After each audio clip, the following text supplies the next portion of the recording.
tell me the challenge here in Cleveland in the Galleria. What is, you know, people are left, what is the core challenge that you're trying to overcome right here in this mall in downtown Cleveland? And go ahead and start by restating that. The core challenge, you know, what we're facing. I think one of the biggest... Hold on, start again. Okay. I think one of the biggest challenges that I have as a marketing director is turning the viewpoint around in the people that come here and look at this as though it was a failed mall. People need to start looking at properties as though they are space. And how do we reevaluate the space that we have instead of looking at the use of that being a mall and putting what goes into a mall as far as retail goes, and then looking at the space and then reimagining what you can do with that space.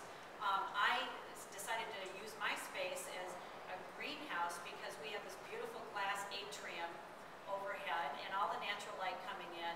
And why not get involved with the local food movement that is so prevalent in our city right now? I realize that sustainability goes along with that, and so as I became more educated as a person, I realized that we needed to re-educate the public, and we needed to re-educate sustainability, what it means. Lights dropping back there. Keep rolling. How did you get this idea? Why don't you give me a quick sketch, you know, when the light bulb went off and you're looking up at the beautiful ceiling here. Just tell us, you know, get us excited about that vision, that idea that popped in your head. I was actually upstairs in my office when I got the idea. I was reading a magazine called Urban Land, and that was featuring one of the companies out in New York City that developed a science barge. And they had a picture of a window that completely emulated what we have in the food court. It was exactly what we have. And I looked at it and the light bulb went off because I went, oh my God, we need to be doing this too. Because why not? Why not use natural light? Why not look at the space differently and do something that would be able to be, you know, turned back into a good thing? And so I started educating myself. I got into the social networks. I started reading more. And the more I read, the more I realized that this was a movement and a very popular one around the country. And actually, I had a friend that said to me, you know, that's a great idea. I'll write you a grant. Well, at the time I laughed about it. I said, oh, you know, whatever. Well, we were in the top 5 out of 90 grants, and we were awarded the Civic Innovation Lab grant.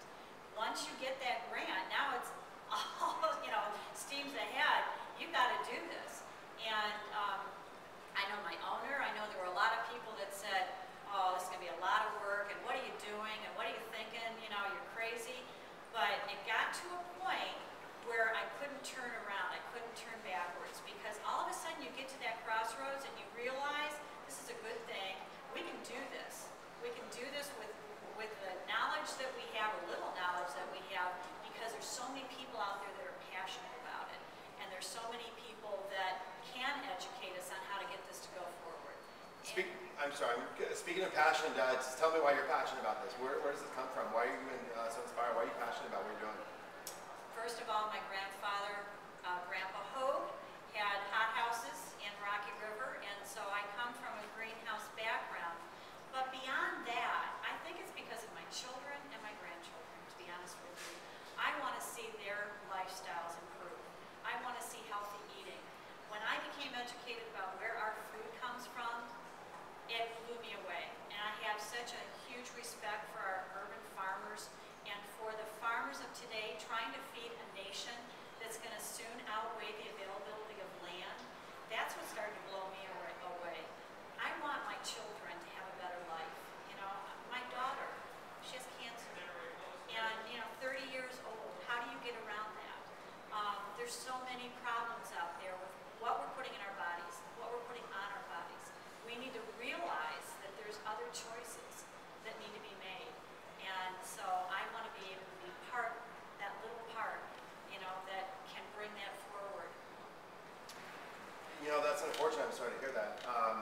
I think that you're right. I think there is a lot of problems with our food system. Can you talk about the bigger picture in terms of this education you've gone through, and a little bit about some of the difficulties, some of the surprises you've discovered, and you know, again, to have this passion. Can you just tell me briefly about what you've learned?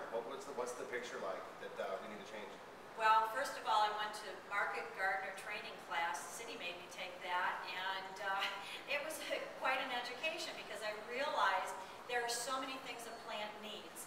And when I first got this idea to do it in a building like this, a lot of people said to me, have you checked your light levels? Have you checked your humidity? Have you done all these checks? And I just said, oh, no problem, I'll figure it out as I go. And you know, I come from the school of hard knocks. A lot of times you are going to run into problems because all of a sudden, you know, a plant's not going to bear fruit. And you go, why? Why doesn't it bear fruit? Well, it's not getting enough light. It's not being pollinated. You know, all of these challenges that a building can be faced with, the farmer's faced with.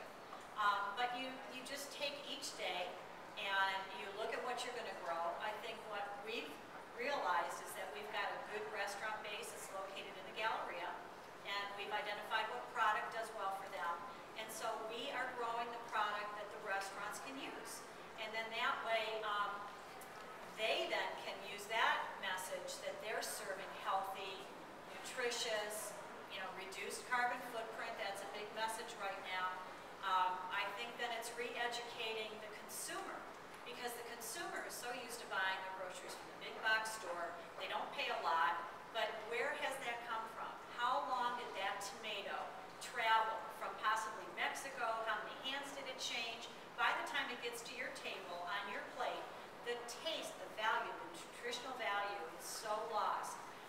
That's the one thing. I'm so happy to be able to pick up a fresh grown cucumber, a fresh tomato, and the taste difference is unbelievable. The flavor value off of something that you just picked versus something that you buy out of the grocery store, there's a huge change. But we have to educate the consumer about that. They look at a tomato and what do they expect to see? Something round, something red, something shiny, something perfect. Then they buy it. They get a tomato that's fresh growing and they look at it and they're like, oh, it's not perfect, it's not, you know. And so they don't buy it because they're so used to buying what they get out of the grocery store.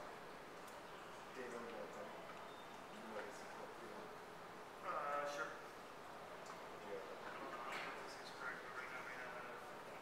That'd be great. Vicki, let's talk about this urban farming revolution right here in Cleveland. You know, hopefully the rest of the country, nobody can imagine and believe that you guys are actually growing food in the mall. Let's talk about the epicenter of Cleveland and a bigger movement. What your role is that, you know, in that national movement, what that looks like. When I'm growing food in the mall, people don't expect to see that. So they want to know why. First of all, they want to know why you're doing this. And the big picture of being able to provide healthy, nutritious food in a downtown urban environment, I want to be able to bring schools in here. I want to be able to bring groups in here. It'll improve our traffic. It'll improve the food court traffic so that they'll maybe even be able to sell more. And in turn, be able to educate these kids on how to eat. We also have been able to include a lot of the other city initiatives so that they can learn how to collect rainwater. They can learn how to compost. They can learn about our watersheds. We have a wonderful native fish display in here too. So all of these things will hopefully equate into a resource center that will educate the public. In the big picture of Cleveland, we have a lot of land sites that are available and they're being sought after by people that are either taking their product to market or they're learning how to eat healthy in their own homes. And so I think it's a wonderful movement to see. Urban agriculture isn't new to Ohio. It goes back all the way to the 50s when my grandfather had his greenhouse, and there's no reason why we can't go back to our roots and look at the way we used to live. Look at the healthy lifestyles that we used to have, and the family values too, of sitting down at your dinner table, saying a prayer, and having a nice meal together as a family. I think all of these things are beneficial in today's lifestyle. We are all moving so fast at the pace, you know, that we go. People, you know, with their computers, they all want fast, easy, quick. It's not equating to a healthy lifestyle. Let me ask you, speaking of children, the vision for, what is your vision for the future? For what do you see the children of tomorrow, you know, rallying around urban agriculture? What does that look like, the vision of? I think the children. Go ahead, start that again. I think the children of tomorrow are actually going to know how to grow something. I think that, you know, we have lost so many of the skills that our grandparents had. Even getting back to the crafts. I remember my grandfather used to make lace. My grandmother was making lace. We don't know how to grow discovered America and came over, you know, the Indians showed us how to grow corn, they say, and so now, you know, here we are, a society that's relying on these big box stores to provide us what we essentially need is healthy food to have a healthy lifestyle. And we don't know how to attain that because we don't know how to grow it. So I hope our children will learn how to do some of these basics and relook at the way they have their homes, you know? Yeah, and let's talk briefly about the economics. I don't want to get too, you know, didactic into this, but you know, well, show me the money. And what do you say to the naysayers that just think you're crazy? What people tell you you're crazy? What do you say to them?